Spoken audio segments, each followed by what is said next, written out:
లూకా సువార్త 23వ అధ్యాయము 39 నుంచి 43 వచనాల వరకు మనము వాక్య పాఠంలో చూసాము. ఈ వాక్య భాగాన్ని మనం అర్థం చేసుకుంటున్నప్పుడు 6 గంటల జీవితము, 6 గంటలు యేసు ప్రభుతో ఉన్న సమయము, సాయంత్రం అయిందో లేదో ప్రభుతో పరదేశంలో ఉన్నాడు. ఈ దొంగ 6 గంటలలో ఏం జరిగింది, ప్రభు చెప్పిన మాట ఏంటి, ఎంతో విచిత్రంగా కనిపిస్తుంది. 6 గంటలు మాత్రమే యేసు ప్రభుతో సిలువలో వేలాడాడు. 6 గంటల తర్వాత సాయంత్రానికి పరదేశంలో ఉన్నాడు. ఏంటి, ఏం జరిగింది? ఈ వ్యక్తి గురించి ప్రభు పలికిన రెండో మాటగా ఇన్ని వేల సంవత్సరం నుంచి, దాదాపు 2000 సంవత్సరం నుంచి నేటి వరకు ఇప్పటికీ మనము ధ్యానిస్తున్నాము. ఒకవేళ రచయితలు గనుక వారి కళాన్ని పెట్టి రాస్తే కొన్ని లక్షల పుస్తకాలు ఈ 4-5 వచనాల మీద రాయొచ్చు. ప్రసంగికులు గనుక ఇదే అంశాన్ని ప్రసంగం చేస్తే కొన్ని లక్షల ప్రసంగాలు వాళ్ళు చేయొచ్చు. ఇంతకీ ప్రత్యేకత ఏంటి, అక్కడ ఏం జరుగుతుంది? ముందుగా మొదటి మాటగా యేసు ప్రభు అక్కడున్న వారిని క్షమించినట్టుగా మనం చూస్తున్నాము. ఆపై రెండో మాటగా 39వ వచనం నుంచి 43 వరకు మనం చూద్దాము. దయచేసి నేను చదువుతున్నాను, నన్ను అనుసరించండి. వేలాడబడిన ఆ నేరస్తులలో ఒకడు ఆయనను దూషించుచు, ఆ దినాన గొల్గొత్తా అనే కొండపైన, గొల్గొత్తా అంటే స్కల్, కపాల అనే ప్రాంతము, ఆ యొక్క ప్రాంతం అంతా కూడా నేరస్తులకు చెందినది. దాని అర్థం ఏంటనంటే, రోమా సామ్రాజ్యంలో, యెరూషలేం పట్టణంలో, ఇజ్రాయెల్ దేశంలో ఎవరైనా కిరాతమైన క్రూరమైన తప్పులు చేస్తే ఆ ప్రాంతానికి తీసుకుని వెళ్ళి వారు శిక్షను అమలుపరిచేవాళ్ళు. ఆ దినాలలో ఈ సిలువ శిక్ష అనేది చాలా అవమానకరమైనది, హ్యూమిలియేషన్తో కూడినది. అటువంటి శిక్షను యేసు ప్రభుకు అమలుపరిచారు. ఆయనతో పాటు కొంతమంది 2 దొంగలకు కూడా సిలువను అమలుపరిచారు. ఎందుకు ఇలా జరిగింది? పరిశుద్ధుడైన దేవుడు యేసుక్రీస్తు ప్రభువు ఆ 2 దొంగల మధ్యలో సిలువలో వేలాడుతున్నాడు. ఎందుకు ఇలా జరిగిందని ఆలోచన చేస్తే ఇది ప్రవచన నెరవేర్పు. మొదటిగా ఈ వాక్య భాగాన్ని అధ్యయనం చేస్తున్నప్పుడు మనకు అర్థమవుతున్న విషయము, ఇది ప్రవచనము. యెషయా గ్రంథము 53వ అధ్యాయం 12వ వచనంలో, అతిక్రమములు చేయు వారిలో ఎంచబడిన వాడై ఉన్నాడు. యేసు ప్రభువు అతిక్రమములతో లేడు, కానీ అతిక్రమములు చేసిన వారి స్థానాన్ని తీసుకున్నాడు. ఆయన వారితో ఎంచబడ్డాడు. అందుకనే ఈ యొక్క ఎగ్జిక్యూషన్ అంతా కూడా దేవుని యొక్క ప్రణాళికతో కూడినది. ఇది అకస్మాత్తుగా జరగలేదు. పిలాతు ఏదో తెలియక చేయలేదు. పిలాతును నడిపించింది దేవుడే. ఆ 2 దొంగల మధ్య యేసు ప్రభువును సిలువ వేశారు. అందులో ఒకడు కుడివైపు ఉన్నారు, మరొకరు ఎడమ వైపు ఉన్నారు. ఆ 2 ఒకడు అడుగుతున్నారు యేసు ప్రభువును చూస్తూ, నీవు క్రీస్తువు కదా, నీవు క్రీస్తువు కదా. క్రీస్తు అను మాటకు, అను పేరుకు అర్థము అభిషిక్తుడు. ఇదే గ్రీకులో మనం చూస్తాము. హీబ్రూలో క్రీస్తు అను మాట మెస్సయ్య అని చెప్పబడుతుంది. మెస్సయ్య అనే పేరుకు అర్థము మరి అభిషిక్తుడు, పంపబడే వ్యక్తి, సేవకుడు. నీవు క్రీస్తువు కదా. అనేక వేల సంవత్సరాల నుండి యేసు ప్రభువును క్రీస్తుగా మనం చూస్తున్నాము. అంతకంటే ముందు వేల సంవత్సరాల నుంచి మెస్సయ్య కొరకు, క్రీస్తు కొరకు యూదులు ఎదురు చూస్తున్నారు.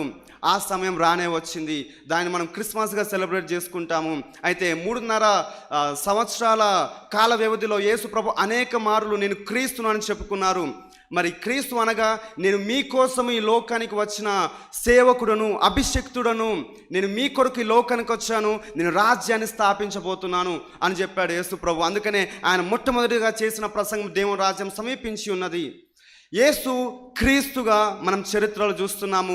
క్రీస్తుగా అని లోకానికి వచ్చాడు. మరి క్రీస్తు అంటే యూదుల ఎక్స్పెక్టేషన్స్ ఏంటి, ఏమి ఆలోచన చేస్తున్నారు, ఏమి ఆశిస్తున్నారు ఈ క్రీస్తు దగ్గర నుండి అంటే, క్రీస్తు అనే వ్యక్తి వస్తాడు, అనే రాజ్యాన్ని స్థాపిస్తాడు. ఆయనే ఇజ్రాయేల్ ప్రజలకు స్వాతంత్రాన్ని ఇస్తాడు. ఒక మాటలో చెప్పాలనంటే, అప్పటి వరకు ఉన్నటువంటి రోమా సామ్రాజ్యాన్ని బద్దలు కొట్టి యూదా సామ్రాజ్యాన్ని పైకి లేపే మెస్సయ్య వస్తాడు అని ఎదురు చూస్తున్నారు. అదే కోవలో ఆలోచన చేస్తున్న వ్యక్తి ఎవరు అంటే ఈ మొదటి దొంగ. నువ్వు క్రీస్తు కదా అంటే ఇజ్రాయేల్ ప్రజలు ఎదురు చూస్తున్న వ్యక్తివి నీవే కదా. మరి ఏం చేద్దాం? నిన్ను నువ్వు రక్షించుకో, తర్వాత మమ్ములు కూడా రక్షించు. చచ్చిపోతున్న వ్యక్తికి ఇంకా బ్రతకాలని ఉంది. ఇతడు ఎవరు? ఇంతకీ ఒక నేరస్తుడు ఇంకా బ్రతకాలనుకుంటున్నారు. ఇంకెన్ని నేరాలు చేయడానికో. పాపకి ఈ లోకంలో జీవించాలనే ఆశ ఎప్పటికీ పోదు. ఎందుకంటే పాపము ఈ లోకంలో నిండి ఉన్నది. ఈ లోకం పాపాన్ని ఎంకరేజ్ చేస్తుంది. కాబట్టి పాపులకు ఈ లోకాన్ని వదిలిపెట్టి వెళ్ళాలన్న ఆసక్తి ఉండదు. కాబట్టి ఈ దొంగ తన హృదయాన్ని తెరచి అడుగుతున్నాడు, ఇదిగో నువ్వు రక్షించుకొని మమ్మల్ని కూడా రక్షించు. సో దాట్ ఏం జరుగుతుంది? మేము ఇంకా లోకంలో ఇంకా నేరాలు చేస్తాము, ఇంకా దొంగతనాలు చేస్తాము. అదే భావన అర్థమవుతుంది. ఈ మాటలు విన్న మరొక దొంగ ఏమంటున్నాడు? 40వ వచనం. అయితే రెండవ వాడు వానిని గద్దించి, నువ్వు అదే శిక్షా విధిలో ఉన్నావు కనుక దేవునికి భయపడవా? ఈ రెండో దొంగకి ఏమైంది? ఉన్నపాటిన ఒకటేసారి నీవు దేవునికి భయపడవా? అన్ని సంవత్సరాలు ఏమైపోయింది? అన్ని సంవత్సరాలు లేని నమ్మకము ఆ సిలువలో ఎందుకు వచ్చింది? మత్తయి సువార్త 27వ అధ్యాయం 44వ వచనం, మార్కు సువార్త 15వ అధ్యాయం 32వ వచనం మనం చూసినప్పుడు ఈ ఇద్దరు దొంగలు కూడా యేసుక్రీస్తు ప్రభుని మొదటిగా దూషించిన వారే, నిందించిన వారే. మరి ఉన్నపాటిన ఎందుకు ఆ మార్పు వచ్చింది? ఉన్నపాటిన ఎందుకు ఆ దొంగకు దేవుడు గుర్తుకొచ్చాడు? ఎందుకు భయపడుతున్నాడు? ఎందుకు అదే శిక్షా విధి అని పలుకుతున్నాడు? ఏమైంది ఈ దొంగకి? నిందించిన వాడు ఎలా ఒక భయపడే వ్యక్తిగా మారుతున్నాడు? దూషించేవాడు ఎలా ఒక విశ్వాసిగా మారాడు అని మనం ఆరాధిస్తే, ఈ వాక్యాన్ని, ఈ సంఘటనని ఆ కలువరి కొండపైకి ఒకవేళ మనము అక్కడికి వెళ్ళి చూసినట్లయితే చాలా గొప్ప విషయాలు అర్థమవుతాయి. ఇంతకీ ఈ ఇరువురు కూడా సిలువను ధరించుకొని ఆ గొలుగొత్త పైన సిలువలో వేలాడుతున్నారు. శిక్షా విధిలో ఉన్నారు. శిక్షా విధి ఎవరికి కలుగుతుంది? ఒక కోర్టు రూమ్లో ఒక క్రిమినల్కి శిక్షా విధి కలిగిందని అంటే దాని అర్థం ఏంటి? అతడు నేరం చేశాడని, అతడు ఏదో చెడ్డ కార్యం చేశాడని వారు జైలుకు వెళ్తుంటారు. జైలుకు వెళ్ళే వారిని మనం జాగ్రత్తగా అర్థం చేసుకున్నప్పుడు వారు మొదటిగా నేరం చేస్తే లోపలికి వస్తారు, రెండవదిగా క్షమాపణ దొరకకపోతే లోపలికి వస్తారు. జడ్జ్ అనే వ్యక్తి ఒకవేళ క్షమాపణ ఇయ్యకపోతే వాళ్ళు క్రిమినల్స్గా మారి వారు జైల్లోకి వెళ్తారు. అదేవిధంగా పిలాతు కూడా ఈ ఇద్దరు దొంగలను క్షమించలేదు. సో ఈ చచ్చిపోతున్న వ్యక్తులకి చివరిగా కావాల్సింది ఏంటంటే క్షమాపణ. 5 అత్యాచారాలు చేసిన ఒక వ్యక్తి ఒకరోజు ఒక లేఖ రాస్తుంటున్నాడు, నాకు ఆ 5 అత్యాచారాలు చేశాను, వారి కుటుంబంలో నాకేమైనా క్షమాపణ దొరుకుతుందా? చచ్చిపోయే ముందు అతనికి వచ్చిన ఆఖరి ఆలోచన, చచ్చిపోయే ముందు గిల్ట్ని హృదయంలో పెట్టుకున్న వారికి కావాల్సింది ఏంటంటే క్షమాపణ. ఆ క్షమాపణ కోసము పర్యతపిస్తున్నాడు ఈ రెండవ దొంగ. మరి అది ఎప్పుడు దొరికింది? మొదటి మాటగా మనం చూసాము, యేసు ప్రభువు సిలువలో వేలాడుతూ అని అన్న మాట ఏంటనంటే, తండ్రి వీరేం చేయుచున్నారో వీరు ఎరుగరు, వీరిని క్షమించు. అప్పటి వరకు దూషించిన వ్యక్తి. అక్కడ అనేక మంది ఉన్నారు. కొంతమంది ఏమో నువ్వు క్రీస్తువు కదా, కొంతమంది ఏమో నువ్వు అనేక మంది రక్షించావు కదా అని హేళన చేస్తున్నప్పుడు ఈ ఒక్క వ్యక్తి హృదయంలోనే కార్యము జరగడం ప్రారంభించింది. తండ్రి అని పిలిచాడేంటి యేసు అంటే ఏం సంబంధం ఉంది? యెహోవా దేవునికి, తండ్రి అనే దేవునికి, పరలోకంలో ఆసీనుడై ఉన్న దేవునికి ఈ సిలువలో వేలాడుతున్న యేసుకు ఏమి సంబంధం అని అంటే ఆయన ఉచ్చరించిన మొదటి మాట తండ్రి. ఈ దొంగ హృదయంలో మార్పు వచ్చేసింది. తండ్రి అంటున్నాడనంటే ఈయన ఎవరో కాదు, ఈయన దేవునితో దగ్గర సన్నిహితుడిగా ఉన్నాడు. వీరేం చేయించున్నారు, వీరెరగరు, వీరిని క్షమించు అన్నప్పుడు ఆ క్షమాపణను గ్రహించాడు ఈ దొంగ. పిలాతు దగ్గర దొరకని క్షమాపణ, యూదుల దగ్గర దొరకని క్షమాపణ యేసు ప్రభు దగ్గర దొరుకుతుందేమో అని ఆశించాడు. అందుకనేమో కాబోలు ఆయన హృదయంలో విశ్వాసం అనేది ఏర్పడడం జరిగింది. అంతేకాదు ఇంకా మనం ఆరాధిస్తే, ఇంకా దాన్ని ధ్యానిస్తే అది విశ్వాసానికి పెంపొందించడం గల కారణం ఏంటి అని ఆలోచన చేస్తే, రెండవది ఏంటనంటే అక్కడ ఉన్నటువంటి ప్రజల సాక్ష్యము. వారు అక్కడ యేసు ప్రభువును దూషిస్తున్నారు, అవమానిస్తున్నారు, హేళన చేస్తున్నారు. కానీ దేవాది దేవుడు ఏం చేస్తున్నాడు అంటే ఆ హేళనను, ఆ దూషణను ఇంకొక వ్యక్తికి విశ్వాసాన్ని వచ్చే విధంగా చేశాడు. వీరందరూ నువ్వు క్రీస్తువు కదా, నువ్వు యూదుల రాజు అని చెప్పుకున్నావు కదా, నువ్వు అనేక మందిని రక్షించావు కదా అని అన్నప్పుడు ఆ వేలాడబడుతున్న ఆ రెండవ దొంగ అనుకుంటున్నాడు, నిజంగా ఈయన అనేక మందిని రక్షించాడా? వారి మాటలను సాక్ష్యంగా ఈ దొంగ స్వీకరించి ఉంటాడు.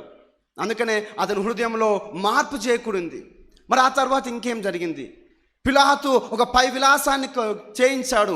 దానిపైన యూదుల రాజు అయిన యేసు అని చెక్కబడి ఉంది.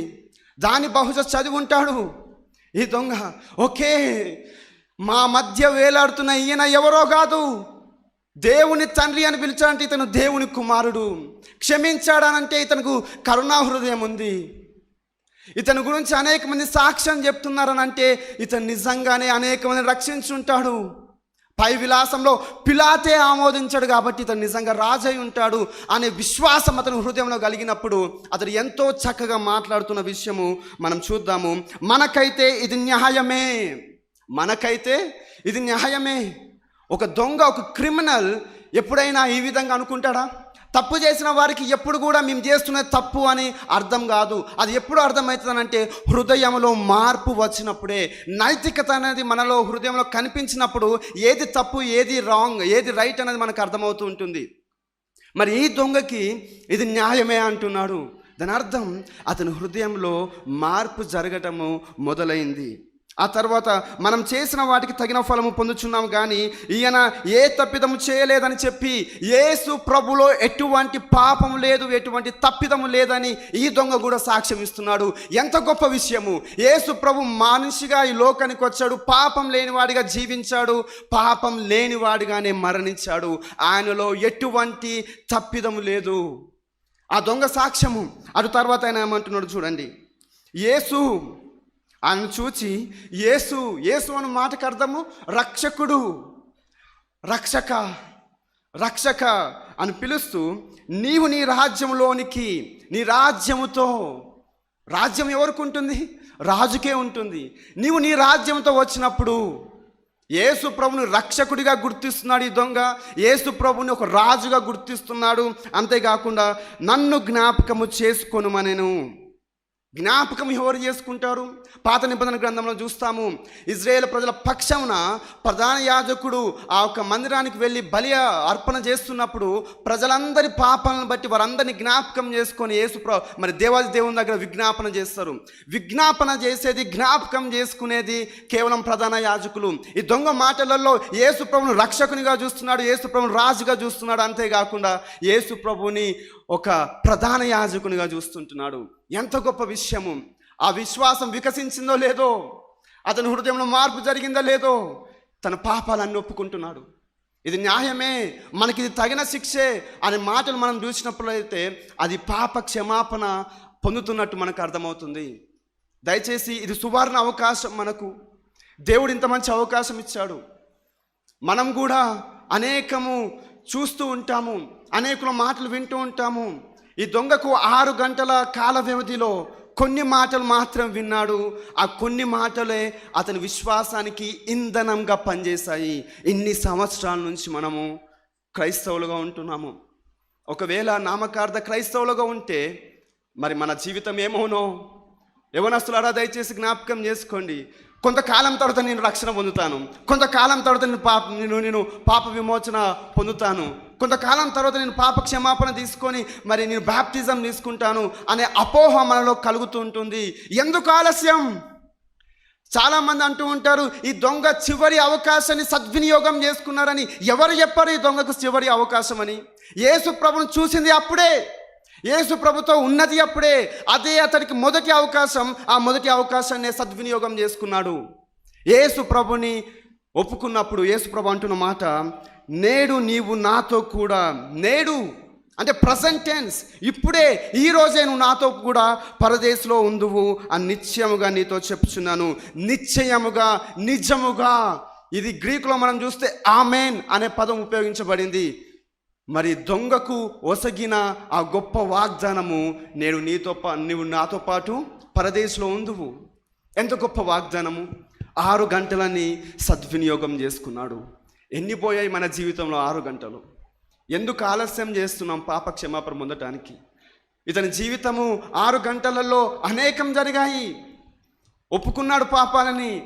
యేసు ప్రభు కూడా వాగ్దానం నొసగాడు. చాలా సంతోషం అనుకోవచ్చు కదా. మరి అటు తర్వాత ఏమైంది? పరీక్ష వచ్చింది. ఆ పరీక్ష ఏంటి? యేసు ప్రభు నమ్ముకున్నాడు, యేసు ప్రభుతో వాగ్దానం పొందుకున్నాడు. అటు తర్వాత మధ్యాహ్నము ఆ ప్రాంతం అంతా చీకటిగా అమ్మింది. చీకటిగా అమ్మడంతోనే ఒకవేళ బహుశా మనం అక్కడ ఉండుంటే, అదే దొంగ స్థానంలో మనం ఉండుంటే ఆశ్చర్యపోతాము. ఇప్పటి వరకు నేను నమ్ముకున్న ఈయన ప్రభు అని నమ్ముకున్నాను, దేవుడు అని నమ్ముకున్నాను, కానీ ఇదేంటి చీకటిగా అమ్మింది.